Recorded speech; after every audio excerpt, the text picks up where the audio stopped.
Il y a eu une mode, et elle revient, sur l'utilisation de ce qu'on appelle maintenant on appelle ça le folk horror, je crois, c'est-à-dire les traditions ésotériques des campagnes, des sorciers, des rebouteux ou des sorcières, dans le bon sens du terme, les Wicca, le mouvement Wicca par exemple.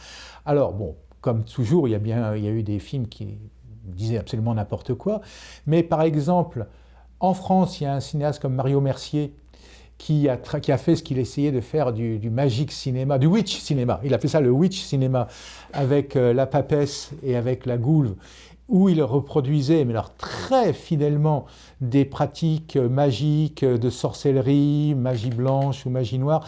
Mais là, il y a eu toute une époque, dans les années 60 en France, suite au Matin des magiciens, du côté droitier, parce qu'il y avait quand même Powell dans l'histoire, donc, mais Bergier, là le côté sérieux de l'histoire, ça venait de Jacques Bergier, la revue Planète, Fiction, où il y a eu, et puis surtout Claude Seignol, qui a beaucoup remis en avant les traditions folkloriques, et donc il y a eu en France un renouveau, enfin une vogue de cinéma ésotérique, fantastique, à mi-chemin entre le conte de fées, par exemple Morgane et ses nymphes de Gantillon, les films de Mario Mercier, qui s'appropriaient un petit peu cet univers-là. Il y a eu l'équivalent un petit peu en Grande-Bretagne, moins fortement, en s'inspirant un peu plus des grands auteurs britanniques, notamment Arthur Machen, un petit peu Lovecraft pour les Américains, et qu'on retrouve maintenant avec The Witch par exemple ou autre, où on retrouve cet aspect des traditions ésotériques anciennes et populaires. C'est une autre forme de l'ésotérisme, mais qui est très fort, qui a beaucoup aussi contribué à un imaginaire fantastique. Les contes de fées, les mythes, et les contes de fées ont bien sûr une dimension ésotérique évidente. Je veux dire, c'est chez Grimm, il y a certains contes de Grimm, c'est la transmutation alchimique racontée aux enfants, avec 3 étapes, la boue, enfin quelque chose de tout à fait étonnant. La récurrence de certains symboles, par exemple le petit pousset, le nombre 7, qui revient systématiquement.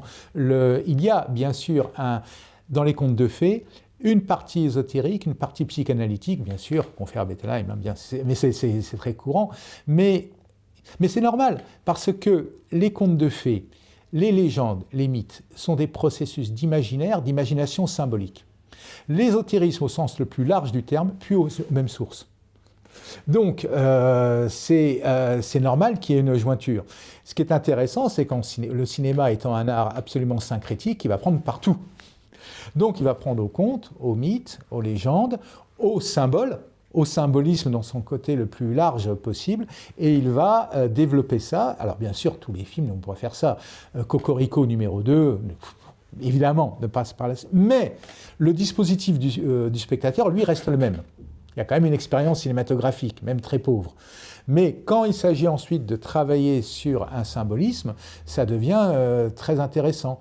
On peut trouver ça même dans les films évidemment dans les films de super-héros, surtout chez Marvel, mais aussi un petit peu chez DC Comics. Mais le Iron Man, par exemple, le premier film Iron Man, peut avoir une lecture de type ésotérique. Mais attention, quand je dis ça, il ne faut pas croire que c'est un message caché. On va faire du complotisme, quoi.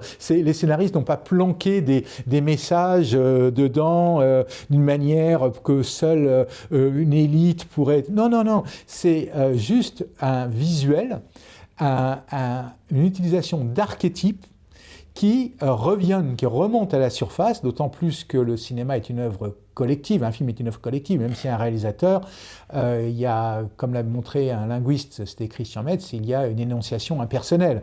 C'est une œuvre collective, donc c'est normal que si c'est une œuvre collective, il y a un inconscient collectif. Bon. Mais dans le cas de Iron Man, le premier, c'est prodigieux. Je veux dire, il commence par fabriquer une arme qui s'appelle Jéricho, avec la référence biblique.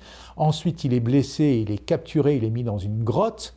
Il va recevoir un éclat, il va devoir commencer par réparer son cœur. littéralement, avec une lumière sur son cœur, parce que c'est quelqu'un de très mauvais, très cynique, donc il va falloir qu'il change. Donc il va d'abord réparer son cœur, il va tomber sur un mentor qui va lui faire littéralement son initiation pendant son séjour dans la caverne. Encore une fois, alors là, la caverne, c'est là où Luke Skywalker va rencontrer son double dans l'Empire contre-attaque. C'est un symbole jungien de première importance. Ensuite, il va fabriquer son armure, comme Siegfried va faire son épée. Et la première version va être de couleur plomb. Et la deuxième version évolutive, j'ai fait évoluer le modèle, va être rouge et or. Rouge et or, c'est-à-dire les couleurs classiques de l'alchimie. On prend du plomb et on va passer à l'œuvre rouge pour faire de l'or. Bien sûr, c'est symbolique, bien sûr, évidemment. Et tout ça dans un même film. Quand j'ai vu le film la première fois, j'étais là, il y a 20 ans, j'étais dans la salle, j'ai dit, mais on se moque de moi, là, c'est une blague. Non, c'était tout à fait au premier degré, je ne suis même pas sûr qu'ils aient vu tout le symbolisme qu'ils avaient mis dans le film, mais ça marchait très très bien.